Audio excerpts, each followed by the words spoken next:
So how do you pray tahajjud?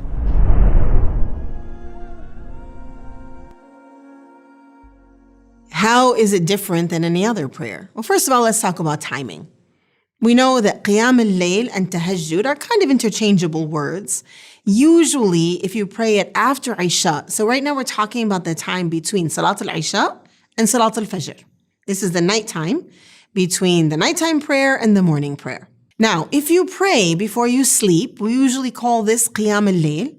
And if you sleep and then wake up, we usually call this tahajjud. How do you pray it? You've prayed Salat al-Isha, you've prayed your sunnah of Isha, and now what? If you're going to pray qiyam al-layl, you can stand up and make intention for 2 extra rak'ah, and you just pray 2 rak'ahs, and then you can sleep. Or you can sleep after Isha, or do the dishes or whatever you do, and then you go to bed, wake up before Fajr. Now, simplest, you can wake up even 15 minutes before Fajr, and just make wudu and pray 2 rak'ahs of tahajjud, and then you wait for the Fajr prayer and you pray. That's the simplest, that's the basic. 2 rak'ahs of tahajjud. Now, here we have also Salat al-Witr. Okay, so Witr is a very strong sunnah, and it's meant to be prayed at night.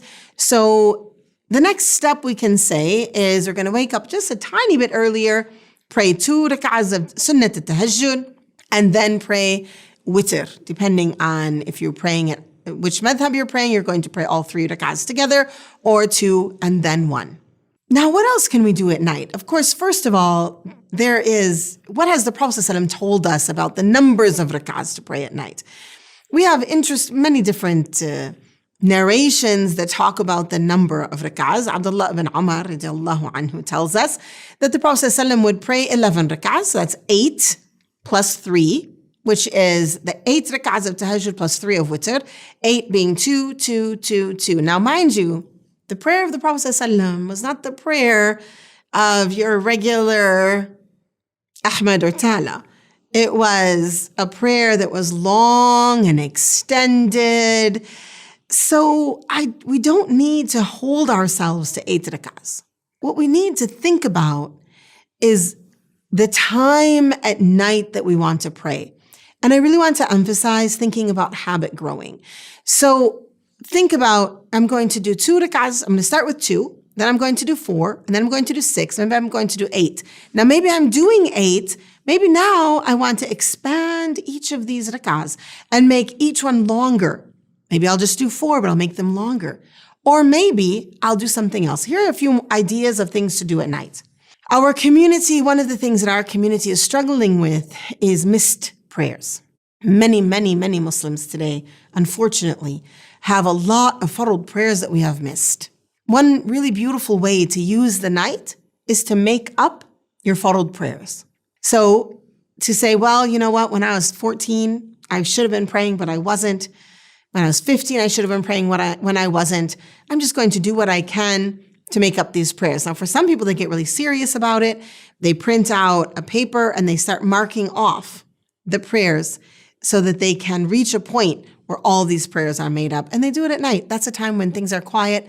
If you're praying anyway, it's just easier, really, to pray a full day of qada rather than rak'atain, 2 rak'ahs, 2 rak'ahs, 2 rak'ahs. But either way, whatever you want to do, it is beneficial to pray at night.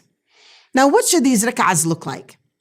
When you are reciting Quran at night, you recite the Quran out loud. You benefit from listening to it yourself.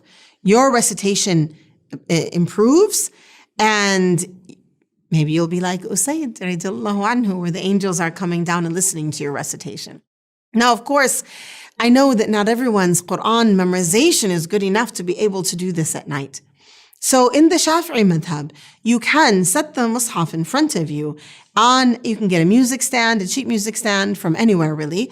Go to your local shop, better than those big online stores, and buy one, put it in front of you. Then you can get a mushaf that is bound with a spiral bound mushaf that will lay flat, or anyone that's big enough, even a tablet on a stand like that. And then it's right in front of you. So you can pray a longer prayer.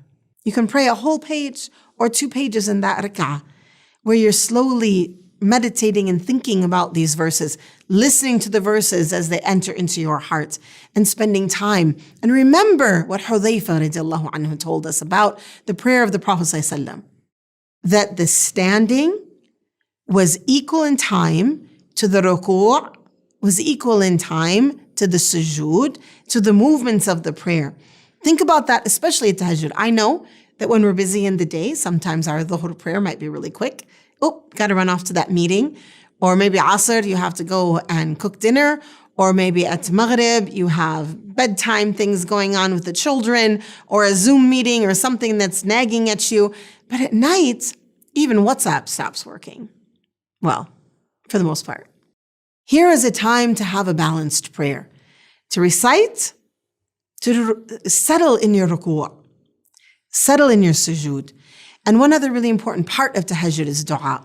So we talked now about rak'atain, 2 rak'ahs, or you can do qada yawm, a day of qada, or you can do any sort of special prayer.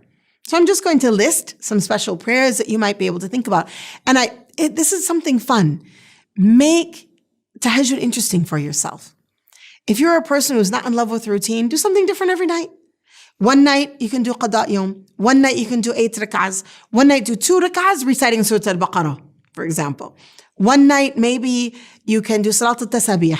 Maybe one night you can do Salat al-Hajjah. If you don't know what these are, you can look them up. You can Google them, alhamdulillah.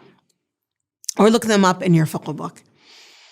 The prayer at night is a time to really develop that relationship with Allah subhanahu wa ta'ala. So having new things to do is a good idea, but also take note of the environment. Set up your prayer place. The other day in my own house, I was doing some spring cleaning. It actually was summer cleaning, but some summer cleaning, and I was moving things around, and my daughter wasn't home. She came home and she kind of looked at me with a panicked look. Mama, where's your prayer place? Because I didn't have one out at that moment. I said, don't worry, I'm moving things over here. But get our children used to seeing that there's a place in the house where we settle in our prayer. And also for yourself, is something about knowing where you're going to go. Light a candle, spray some perfume in the area, or incense, whatever it is that you like to bring beautiful smells. Bake some cookies in the middle of the night. Bring some cinnamon rolls and open it up so that smell is filling the air. And make it a place of cleanliness. Make sure your prayer clothes are clean. Make sure the prayer carpet is something easy to sit on. If you are not able to do sujood, you have knee issues or a broken leg or something, then have a chair that's comfortable. Pay attention to these things. Get the place ready so that when you wake up, your appointment, your meeting with your Lord is prepared. You're just beautifying yourself with wudu, and you're going to that prayer carpet. You begin with rak'atain, 2 light rak'ahs, and you do these 2 rak'ahs, and they're very lightweight. That means they're not very long. That's how the Prophet ﷺ would do it.